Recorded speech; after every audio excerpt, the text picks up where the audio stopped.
joining us this morning. We're so glad that conventions are back. Thank you guys. All right, so now that we have some tech up and running, we're going to go ahead and introduce ourselves and go through just some different aspects of Marvel Cosplay. So my name is Jennifer. I am the Executive Officer for the SoCal branch of the Avengers Initiative, West Coast Avengers Cosplay Group. And my first cosplay was in 1996, and I cosplayed Dana Scully at an X-Files convention. If y'all remember creation conventions way back in the day. All right, so I'm going to go down the line and have my panel introduce themselves and tell us their first cosplay. Yeah, I am. But my name is Carolyn, also Midnight Rocket. I have been cosplaying for a very long time. My first costume, I started in a Team Rocket group on a forum, if anyone is familiar with what those are. And then my first sewn costume was Eris from Final Fantasy VII. So cute. And my name is Brian. I am a new member of the Avengers Initiative, very proud to have recently joined them. And yeah, I've been cosplaying on and off for, I guess, oh God, how long has it been? If you can see in that photo. Don't do the math. So I'm there in my homemade Obi-Wan Kenobi costume. That's 16-year-old me. And yeah, that was the first time I actually put together a costume. I did initially do that for Halloween, but I remember that's the first time I ever, bring something out for, for something other than that was us on the night of Attack of the Clones' release. So that kind of dates that a bit. But yeah, I mean that was the first foray I had into sort of assembling my own costume, and then eventually, feeling a love for cosplay and bringing that to conventions, and yeah, been doing that ever since. Great, thank you. Hey, I'm, is this thing on? Yes. Okay. I'm Lady Taxi. I can also go by LT, that's easier. I've been part of Avengers Initiative for the last 3.5 years, which has been amazing, even through the pandemic, so that's been really cool to do virtual visits with kids. And I've been cosplaying since I think I was 15 there. Sailor Moon, I think it's Super Sailor Moon. I made that out of like a dress that I just happened to have and some ribbons that I got at the craft store. So I was like, this works. And it was a lot of fun. So I've been hooked ever since. All right, great, thank you. So I'm going to start with Brian. How did you get started in cosplay? Well, I talked a bit about Yeah. that first Obi-Wan costume, and that was very bare bones. I mean, for one thing, that robe was a Grim Reaper costume that I just sort of cut up the middle and decided, no, it's a Jedi robe. The braid, I literally just took yarn and just tied it to a bent paper clip, and so sometimes you just go with very, very simple things, what works around the house at first, but then, little by little, once I started wearing cosplay at cons and stuff like that, and starting to see the incredible work that more and more people were doing around me, like I dabbled with other methods to kind of expand upon and improve my cosplay, and yeah, it's sort of snowballed from there. I think that's a lot of where people start with cosplay. They just sort of share notes with other people who oh, how did you do this? How did you make that? And like, you look into tutorials and just sort of piecemeal it together until you have something that you can present and be proud to wear at a convention. So yeah, that's Great. sort of how I started. Thank you. LT? So I got into cosplay just because I had a very rich imagination, and I was like, what if I could be these characters? So that was kind of where I got started. Plus, I just had a very strong interest in design and fashion and color, and I do that for a living now, so that's all kind of informed each other, and it's been really cool. But yeah, I just really like to be able to express myself in that way, and getting to share it with other people is really special too. Like Scarlet Witch, nobody knew who she was less than a year ago, and now look at all the Scarlet Witch cosplayers. Like, I love it. It's awesome. So this is what I'm here for. Great, thank you. Caroline? So as I mentioned, I started with a group of friends. We did Team Rocket, and we did when the trading card game or would go to the malls for their regional tournaments, we would show up as Team Rocket, and they were like, oh yeah, we're going to this little thing called Anime Expo, you should come to it. And then history was written. It's just, there's no going back from that. Yep, that's how it happens. All right, so and I'm going to probably do this out of order because as you saw how it shows my screen, I can't do my presenter notes and show this. So I'm just going to go down the line. If I were to ask a friend of yours, what character do they associate you with? It would maybe be Spider-Gwen. I've done her a lot for our Avengers Initiative, like charity groups and drives. Yeah, that's what I would say. Although I haven't worn him for a few years, it'd probably be Captain EO. That's a cosplay that I've done for a very long time. Thank you. I did that one for a very long time, and I think in a large part just because so few people have ever really done Captain EO. So I think Yeah. a lot of people still associate me with that cosplay, even though it's been a while. But I'm very proud of it, so I'm It's a great glad costume. to be. It's going to pop up here soon. LT? Probably Scarlet Witch / Wanda Maximoff, but I've also had people tell me that my historical heritage Jasmine has also really resonated with them too when they think of me. So that's really special. Yeah, we'll see a little more of that one later. Yeah, we definitely will. All right, so wish I remembered what order these are in. What would you say, LT, we're going to start back with you. What would you say is your cosplay specialty? Definitely color. Like I said, I paint for a living, so that definitely informs what I do. I like dyeing things. I like altering what's already there and making more out of what already exists. So I definitely say that's my specialty. I also really enjoy taking photos with people and editing them and just like recreating basically fan art, things that I want to see, and hoping that maybe other people enjoy it too. It seems like people do, so that's kind of nice. I think that's it. Yeah. We're going to go with you because that's yours is up. I would say my specialty is definitely in like soft textiles and fabric manipulation, tailoring. Right there, this is my Zelda from Breath of the Wild belt that I made. It's actually kind of like an embroidery belt, but from kind of far away, it looks like it's like chiseled leather. So I definitely would feel like, making bias tape and hand stitching forever. I'm definitely more of the soft fabrics and the crafting. And Brian? I feel weird with that question about the specialty because I don't necessarily have. I feel like I'm a bit of a jack of several trades, but I have dabbled in a lot of foam making. These are photos of my Nightwing suit, which we made completely from scratch. Involved a whole lot of foam work, but yeah, I mean, a lot of it is also, reaching out to people who thankfully my friend Malachi, he knew how to work with foam, and I just kind of came to him with the idea and told him, like, teach me how to do this. I also want to have a hand in making this, and so doing foam work and also just general kind of prop building, like the Shang-Chi I'm wearing, for example. I didn't make this suit, although I commissioned it to have it fitted to me, but I always want to have at least some hand in something that I'm making, and so I made these. The staff from just analyzing the original kind of photo that they released of it, and then just trying to figure out how best can I tackle this, in terms of putting things together. So it's primarily just wood, and then using painted thumbtacks to sort of give that dragon scale look, and that's what I like to dabble in. Is just just looking at a prop and trying to figure out how best to sort of assemble it. Yeah, I guess that's where I feel like my specialty is in. LT, do you want to speak about any of the images? I do have your Jasmine ones Oh up. yeah, sure. So this is part of my historical Jasmine. So I'm Coptic Egyptian, which is they are the descendants of the original pharaohs. Anyway, so I hadn't seen a version of Jasmine that I felt really represented who I was, and because she's kind of like a cultural soup. Like she's Swana region-esque, but not really. So Swana meaning Southwest Asian, North African. So because I'm mostly from North Africa,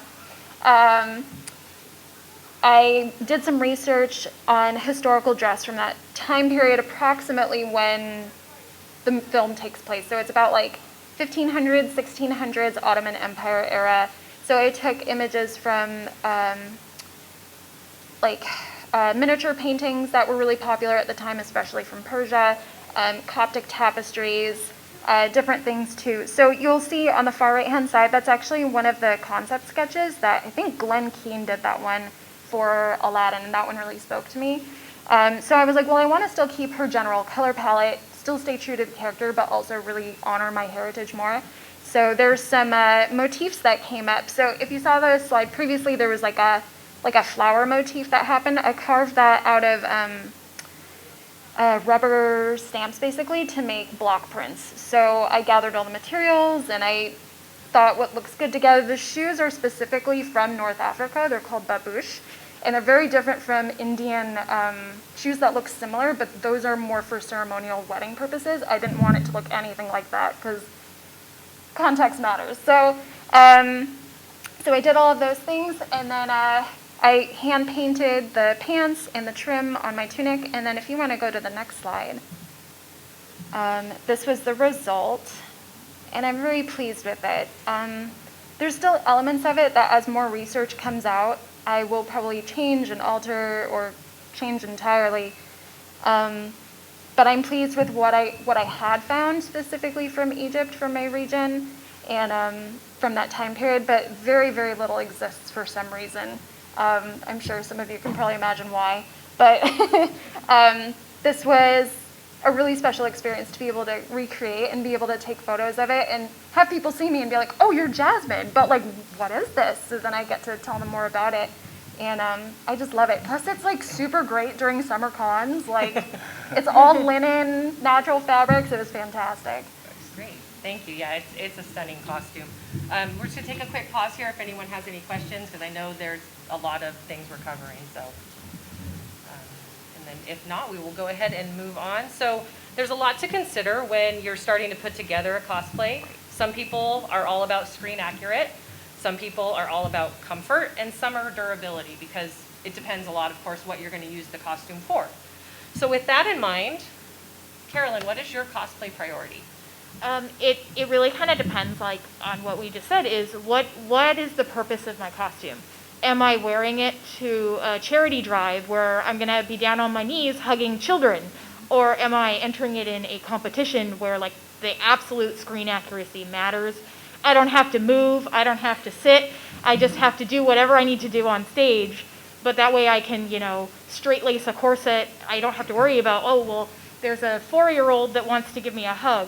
So it really depends on the context of what the costume is, and they're all valid. It's valid to have the super screen accurate thing, and it's also valid to have kind of a inspiration, because it's Brian? Yeah, I mean, just to piggyback off of that, yeah, I completely agree. It's something that you, like, anything that you want to do with it is valid, as long as you're keeping in mind what you want to do it for, as long as you're getting the enjoyment that you want to get out of it, whether that be, going for something super screen accurate, going for something that's more your own make, or something that you commission, all of that is fair game. It's for whatever works for you the most. And I know there are a lot of cases where you have to consider things like comfort, there's, like, especially, like, I'm very proud of that Nightwing that I made, for example, but I also don't like to wear it a lot because I can't sit, I can't use the restroom, the basic things that you might want to do during a convention. So, all things that you want to take into consideration, not just getting the look across, but where are you going to wear it, how do you want to, the functionality of it, all things to take into consideration. So I know I certainly, as my fellow panelists will probably agree, really value when things are comfortable, when you can wear things for extended times, and make it practical for where you want to wear it. But all things you just have to, take into consideration at the same time and make the best judgment for yourself, for what works for you. Yeah, piggybacking also off of that. Same thing. As you can see, I cannot sit down in my Scarlet Witch without taking some of it off. So this one's definitely more con-worthy. If I were to do, like they were saying, a children's charity or something, I'm still keeping my factory bought one, just so that way I can more easily bend around and move to be with kids or whatever else needs to be done. So that's definitely something to take into consideration. And also budget too. Like, I was only able to do this because I really, really saved up for it, and I knew it was something that I really wanted. Whereas like, you know, if I were to make my own, that's a different kind of budget, having to budget for materials and time to make it. And sometimes I just don't have energy to do that, and that's okay. And then bought ones are great too, you know? There's so many wonderful things about that and making it more accessible for people. I also think it's important to consider like what your skill level is, what you're willing to trial and error, you know, what your timeline is for that. But definitely like, don't try to bite off more than you can chew. You know, definitely learn and grow, but you know, also stick within your skill sets and move forward from that. You know, you can't expect your first costume. My Team Rocket costume was definitely not something screen accurate. It was a piece of felt, you know, glued to a black turtleneck.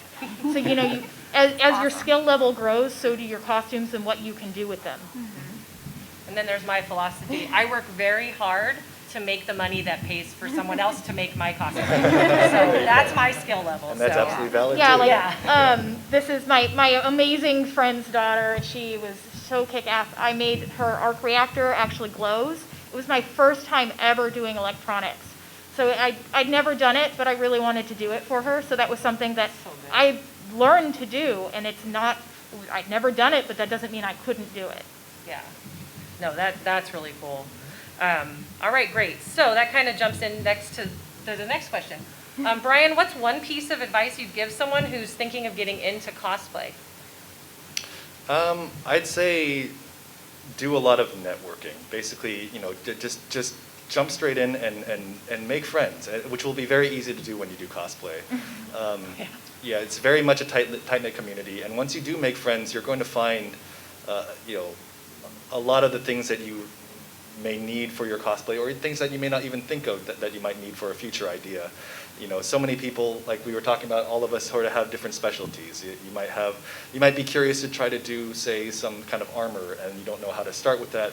But the more you network with people who or you know, you meet people who do have parts of their cosplay that are, you know, akin to something that you might want to make, then you reach out to them and you ask them, oh, how did you make that, or where did you commission that, where did you buy that, or also did you make that, you know, and you cross notes with lots of people. So that's what I try to tell a lot of people. It's like not any one cosplayer knows how to do everything. There are a few cosplayers who do know how to do everything, and they're amazing. But a lot of it is networking and making friends and sharing resources, and you know, not that way we can all do amazing things that we can't all make ourselves. You know. Great, thank Yeah. you. LT? So my favorite right now is Facebook groups for cosplay. I'm part of several, and one of them especially is the Sheeprop cosplay community. They're great for non-binary, femme-presenting people, especially for folks who are just starting to get in. Like, just a wealth of information that people are more than happy to share. So if you ever have a question, you just let people know, like, what you're looking for or what's going on, and there's usually somebody who knows what they're talking about. I'm also a moderator at the Scarlet Witch cosplay community on Facebook, and I will say it's pretty awesome, but I co-mod with 3 other gals, and they're wonderful, and we try really hard to keep our resources up to date, but it can be difficult. But again, like, if people have questions, like, we're more than happy to answer. Similar thing with networking, don't be a dick, like, just be nice to people. Like, Yeah. to me, it shouldn't be a competition, but you know, if somebody wants to be a famous cosplayer, that's cool, you know, that's fine, but just be nice about it, you know. We're not entitled just because, like, whoever has however many followers. Something else to keep in mind too is also, like, what your skill level is, what your budget is, what you're capable of doing, and also for me, I think a lot about mental health and my energy. So sometimes I go through periods of life where things are really difficult, and I just do my best. And sometimes I say, you know what, this thing isn't perfect, but it's good enough. And being able to have kindness and grace towards myself helps a lot in that process. And sometimes handmade is fine, but also bought is perfectly fine too, and there's nothing wrong with that at all. Even closet cosplay is amazing. I love how creative people can get with that, and the way they put their own spin on things. Crossovers are great. Am I going off topic? I don't remember. Okay. Thanks for being with me. Sorry about that. And then same one for you. What's one piece of advice you give to someone starting out in cosplay? Really look at like has already previously mentioned, your budget, your time constraints, what are you comfortable doing, and like plan for it. So start off with a plan. Don't kind of just go into Joann's and just have a panic attack. What I like to do is really look into like start a resource folder and collect a bunch of reference images and do a SketchUp of what I think the clothes look like in real life, because I mean, we all know sometimes Marvel MCU has made it really nice because we can see the zippers, but like some costumes, they physically can't exist. So how would I translate that into reality? And then I take all of that information when I then go to like shop for fabric, shop for materials. So I would recommend a decent amount of planning, right before you're about to start. Yeah. And that could include, if you're buying a costume, just look at a bunch. Look at them on Etsy. Read reviews. Read Yes. reviews. Read yes. reviews. Yeah. Look on Instagram, see who's tagged what company and how it looks, Yeah. how it fits for people. If it's like a similar size, I'm sorry, I don't mean to No, no, interrupt. it's okay. Yeah, if it's like a similar size, like maybe feel free reaching out to that person, be like, hey, I noticed like maybe you're plus size too, like me, because I'm plus size on my lower half. And so I had to ask people like, hey, how did this work out for you? And then they were able to tell me about it. Or I post in the community groups that I mentioned. Yeah, and the community groups are amazing. If you're in like some sewing ones, sometimes you can just post a picture with like, help, what went wrong? Or other people may have the same problem you're having while you're constructing, and you can see how they solved it. And how the community usually comes together to problem solve is just fantastic. Yeah. Oh, yeah. And one thing I've learned is know your measurements and know how to take your measurements and do it Oh, every few months. definitely. Because don't shop by a number size, don't shop by small, medium, large, extra large. Find a size chart, find measurements, because you're going to have much better luck that way. Much better luck. Definitely So, seconding, frequently redoing them, because you'd be surprised how quickly you change. yeah, especially in the with pandemic. everything we've gone through the last 18 months to 2 years. Yes. So, it's definitely invaluable. All right. So character, we're going to talk a little bit about our characters. Obviously, we're all representing a different character. I asked who would people, associate with you as a person. I already know the answer for me, so I don't need to ask that one. But what are some considerations when choosing a character you're going to represent? Do you choose the character, or does the character choose you? Carolyn? For me, as mentioned, I'm kind of a fabric nut, and I'm just really drawn to like how the costumes are made. Sometimes I will find a costume attractive before I even know what the character is, and then I'll go and like be like, okay, make sure this person isn't like a puppy eater, like. But so sometimes sometimes it's one way, sometimes it's another. I feel like that's kind of a non-answer. But for me, a lot of the times it's the attraction of the costume. How can I dissect it and put it together? Am I thrilled at the thought of making this and being this character? Sometimes it's one, and sometimes it's the other. For me, I feel like I choose the character more often than the character chooses me. Okay. Brian? I guess on the flip side, I do feel like more often than not the character kind of chooses me. If at the very least, because even you have to weigh so many things into consideration when you're choosing what you want to cosplay. Not the least of which being a fan of that thing as well. I know at least for Shang-Chi, that was one instance where the only instance so far where I've done a cosplay for something that hadn't released yet. But that was one that I certainly took into consideration how much the character and the representation was speaking to me as an Asian American, how much I already was a fan of Simu Liu and the director Destin Daniel Cretton, and also just knowing at this stage in the MCU, even in the off chance that I didn't like the movie, Shang-Chi was going to be a part of the MCU from here on out. Like, there are going to be more of them, more Avengers movies. So this was one case where like I felt like that character was something that sort of spoke to me in that way, and then I wanted to represent that. And so often, at least when it comes to racial representation, that's a big part of it for me too. Is that obviously, I think it goes without saying that for most people, like for choosing a character based off of race, like anybody can cosplay. In my humble opinion, I feel like anybody can cosplay any character they choose to, but as long as they're not doing anything to change the appearance of their own race, you know. But at the same time, you know, when there's a lack of representation of any particular group, you know, I know I can only really speak for Asian Americans, but I know, you know, that when you're looking for that kind of representation and you see that kind of representation in a big way in a franchise you're a huge fan of, such as Shang-Chi in Marvel, that's another reason why that character, like I resonated with the character and also wanted to cosplay that character. Mm-hmm. So, and icing on the cake, I love the movie. So, so yeah, I think that's a little bit more of like, I think more often than not there are situations where the character is one that I become attached to more than me choosing the character. You know? Okay, So. great, thank you. LT? Yeah, similarly, like Jasmine for me was definitely more about representation. Like I had never seen a Disney princess like her before growing up, especially. I was like, oh, she looks like me. She looks like the family that I grew up in. So being able to have that kind of representation, as much of a cultural soup as it was still really impactful for me, and I hope that we can continue in that direction for North African and Southwest Asian folks. In terms of other characters, I would say, and it doesn't always have to be this way, but like if a character resonates with me, I feel so much more excited to cosplay them. So say for Wanda, for instance, she's been through a lot. So have I.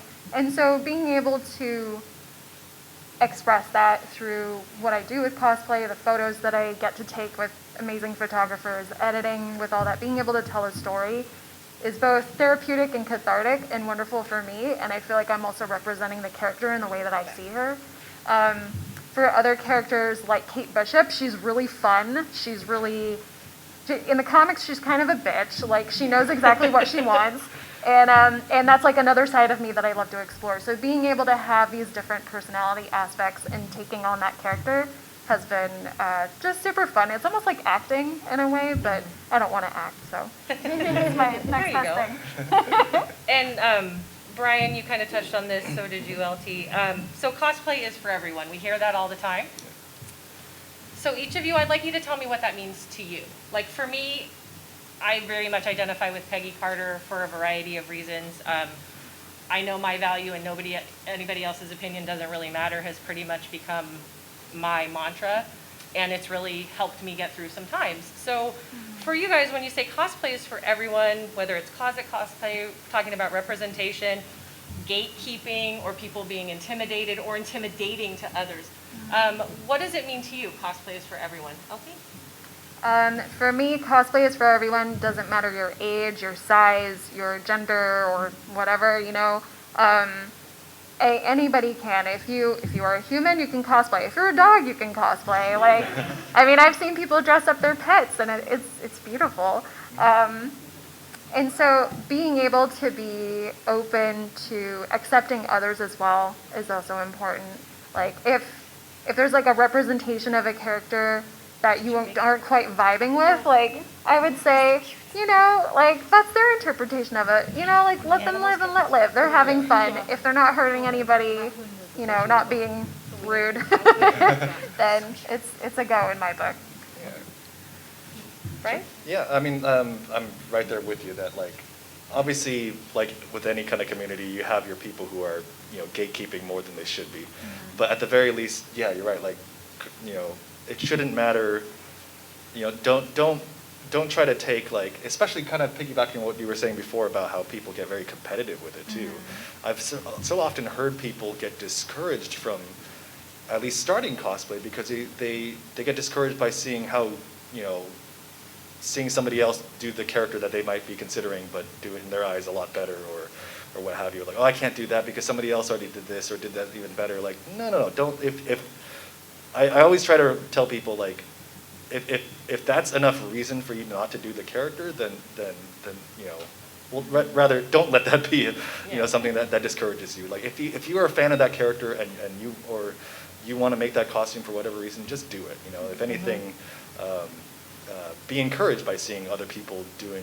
things in, you know, maybe different ways that you might want to expand upon yours later and everything. Like, I always try to stress to people who feel very trepidatious about that first dipping their toe into cosplay. No, if you want to do it, just do it, and you know, don't let the competitiveness of it kind of discourage you. If anything, see that as an invitation to see other ways that you can expand upon it down the line. But just do it. You know, it's so much good fun. I think we can all, I guess speak for all of us when we say how much we enjoy just for our own personal enrichment, cosplaying as our favorite characters. So. I'm sorry, can I add to that?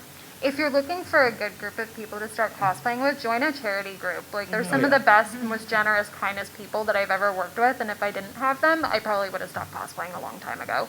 Oh yeah, definitely does take a measure. Carolyn? I don't know what more I can add because they've already made so many wonderful comments, but, you know, just to keep going, it's just, you know, it doesn't matter your age, your size, your skill level, your budget. You know, be encouraging, you know, support people. I love, you know, now that I've been cosplaying for so many years, one of my favorite things to do at cons is people watch.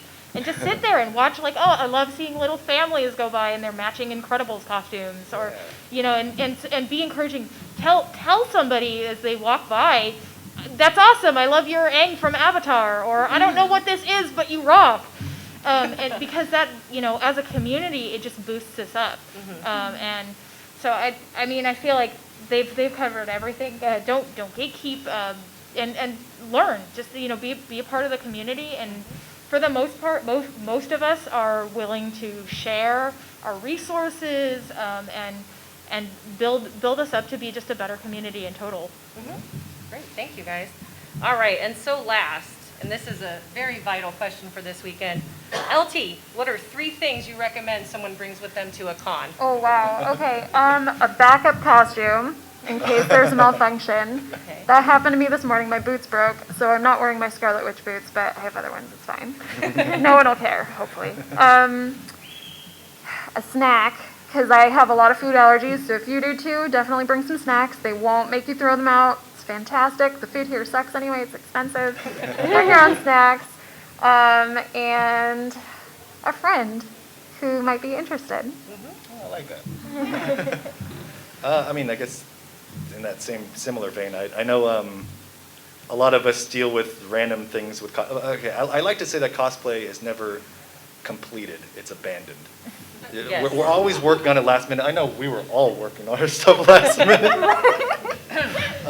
So you never know what kind of problems can happen, and so by all means, you want to bring something to repair what you got. Usually some sort of adhesion thing, like safety pins or even packing tape I've kept with me for random reasons to hold things together. Definitely the snack idea I'm a big fan of, because sometimes you never know when you're doing panels all day and you don't have a chance to get out, especially if you're cosplaying.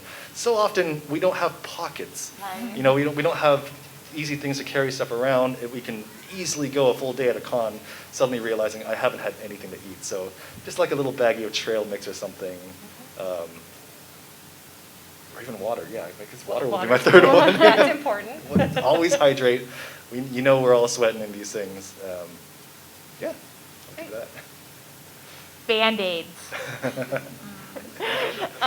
Yes. Yeah, Band-Aids, food, safety pins, and, you know, tape, duct tape, or, you know, Scotch tape, you know, something. Plan a contingency for something is going to break on your costume. Just walk into the convention knowing that.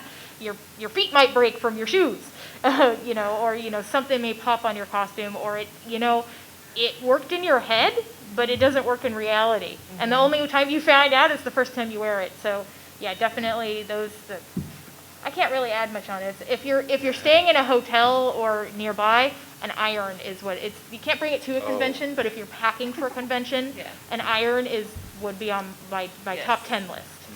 Yeah, an iron saved my skin at San Diego last week when something started to lift off a design I had ironed on, and I was like, oh man, and then I looked in the closet in the hotel room, and I didn't bring it, but it was there, so. Yeah. I mean, I can't say like, oh yeah, bring it with you to the con. Yeah.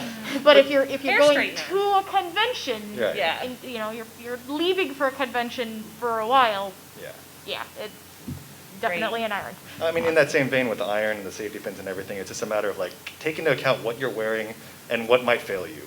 You know, what might break. Get creative. Think of things that might, you know, that you might not normally think of that are an issue with your costume. Just be prepared. You know. And even like, well, for the purpose of an ironing out just a couple wrinkles in like your Dr. Strange cape before the convention can do wonders for how you look in photos. Yeah. Oh yeah. Oh, Yeah, I have something else to add. It's a fourth thing.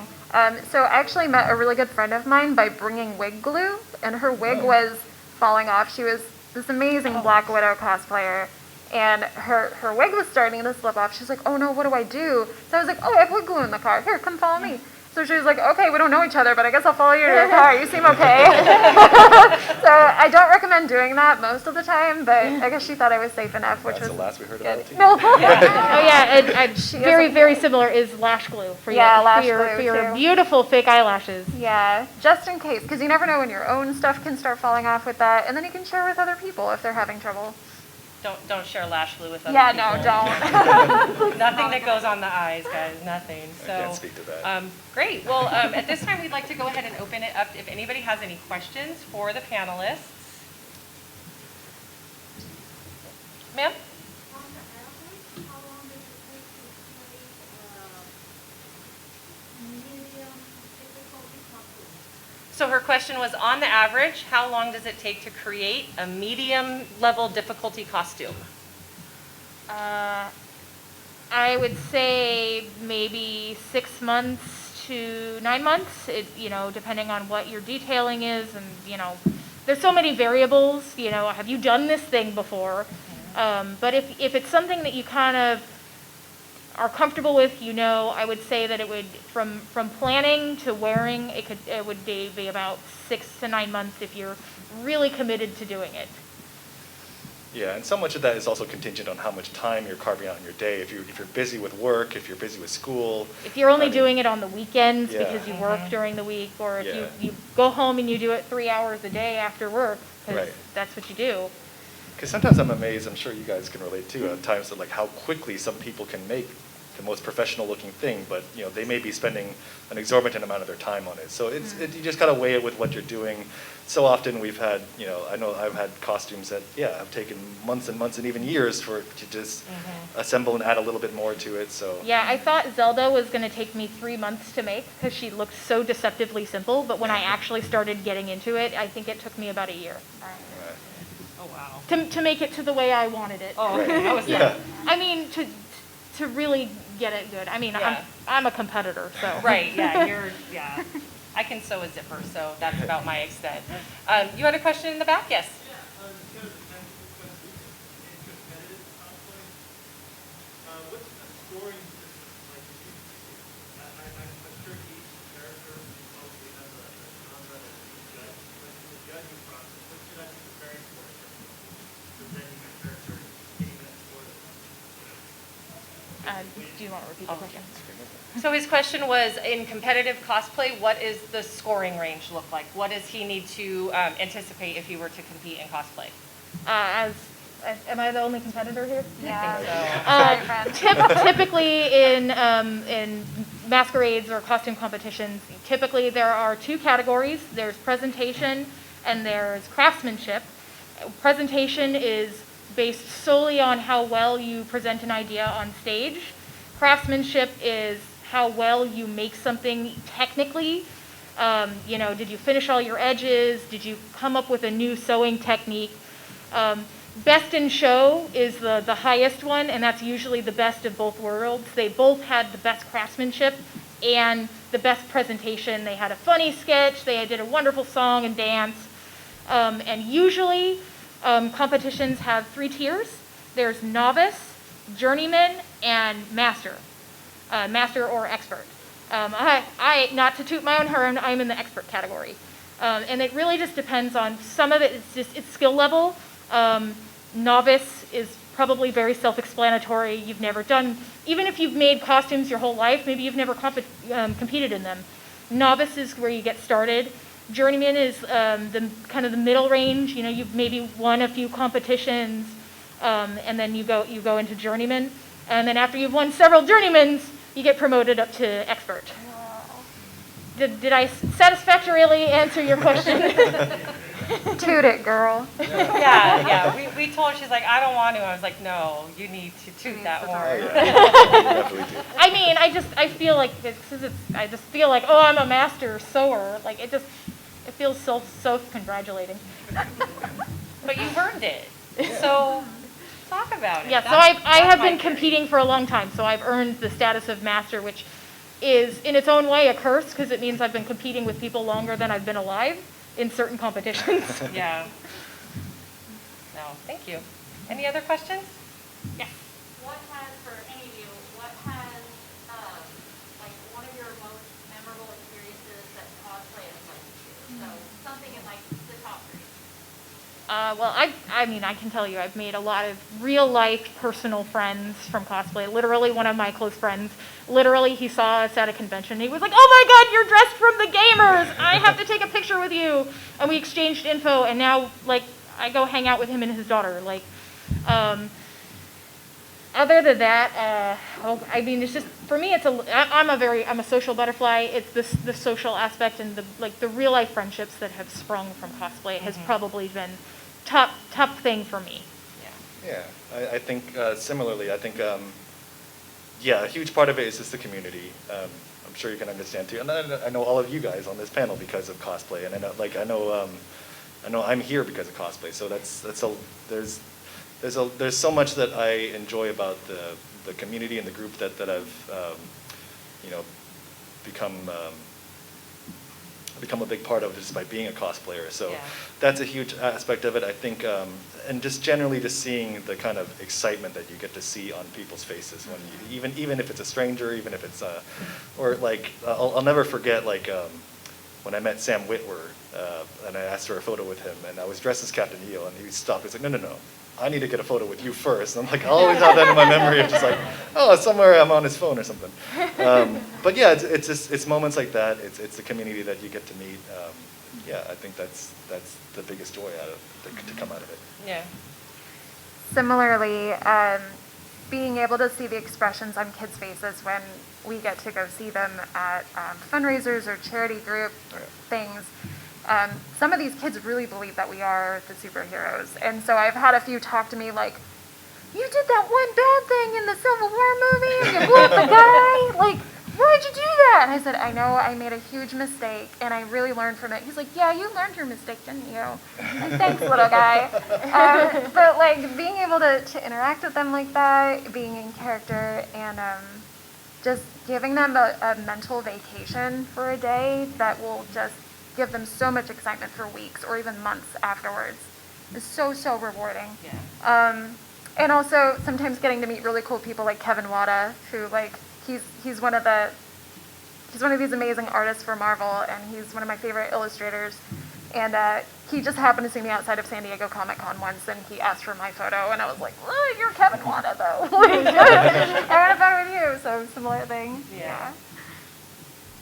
You're right, yeah, the joy in kids' faces, that's what really... Yeah, I was going to circle back to that. Yeah. I mean, as an Avengers Initiative, we are a charity club, and yeah, like what LT was saying is like these kids sometimes they really believe. I had one event, a little girl followed me around all day and just kept hugging my leg because she was so excited to see Spider-Gwen, you know. Yeah. So that would be a you know, and on a personal level, I got a job because of my cosplay. because of my competition background, they were like, "Oh, if you're this methodical and you know technical in your off time, you must do great work." But you know, those skills can transcend from cosplay to you know real life. I'm not saying like I went out and got a job as cosplayer, Sure. but Right. But the skills that I learned. Definitely, if you get really good at sewing, turn everybody down at Halloween. Yes. Yeah, or anything. Yeah. So any other questions? Yes. What's your go-to cosplay for like a party or something personal like a con? Like nothing too hard to put on, but something comfortable. What's your go-to cosplay? I know for me, I like to throw on jeans and a dress shirt and a badge, and I'm a SHIELD agent. And I can wear comfy boots, and it's great. But honestly, this is probably one of my most comfortable cosplays. It's a little hot because it's heavy and it's a lot of layers, but it's so stretchy and movie. This has been my go-to.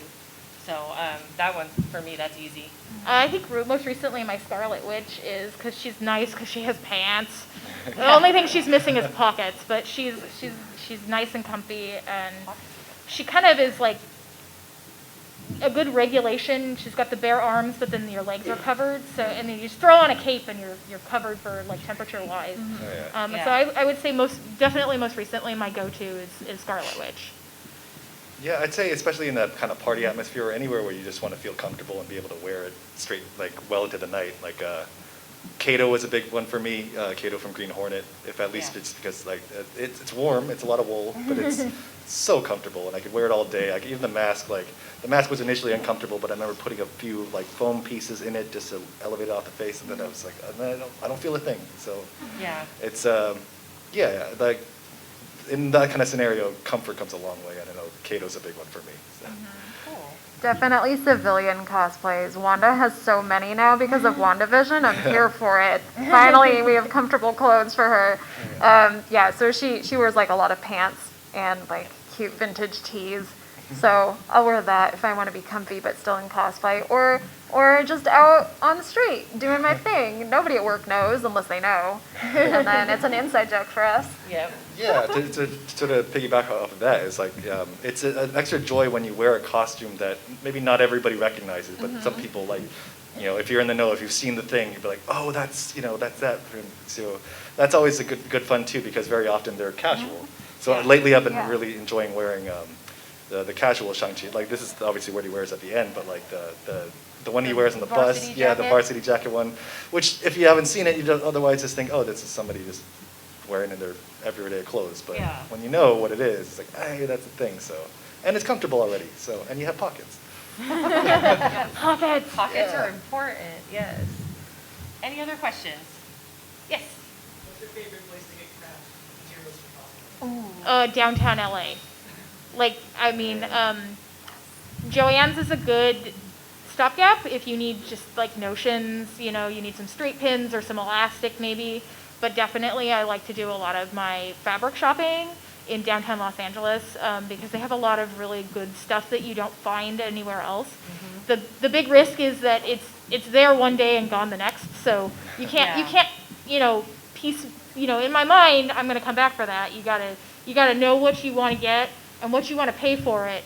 But yeah, downtown LA for me is hands down my resource for materials. I am so eager to answer this one. I'm sorry. So it's the best well-kept secret in Los Angeles that nobody knows about. It's called Remainders Pasadena, and they have everything in the shop is donated, so you never know really what you're gonna get when you go in. But they almost always have something. So they get fabric from film productions donated to the shop. So this cape that I made, Matt, would you mind lifting up the cape? This cape that I made for Scarlet Witch was like the fabric was used on a Justice League production, and like I just happened to score several yards of it, and it was $3 a yard. Oh, nice. So like you never know what you can find. There's some really amazing gems there, and everyone there's volunteer. They're super nice. It's really affordable. If you can't make it to downtown LA or if it's too intimidating, go to Remainders Pasadena. They're just Yeah, I would say I could probably do a whole panel about shopping in the downtown Los Angeles. If anybody wants to go, like after I say this in this panel, definitely go with a friend because it is still downtown Los Angeles.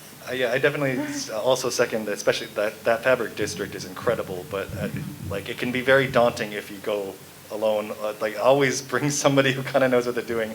Also, especially like when I first went there to shop for fabric for Nightwing, I went with a friend who kind of knew how to haggle with them too. There's a bit of that too. Bring a senpai.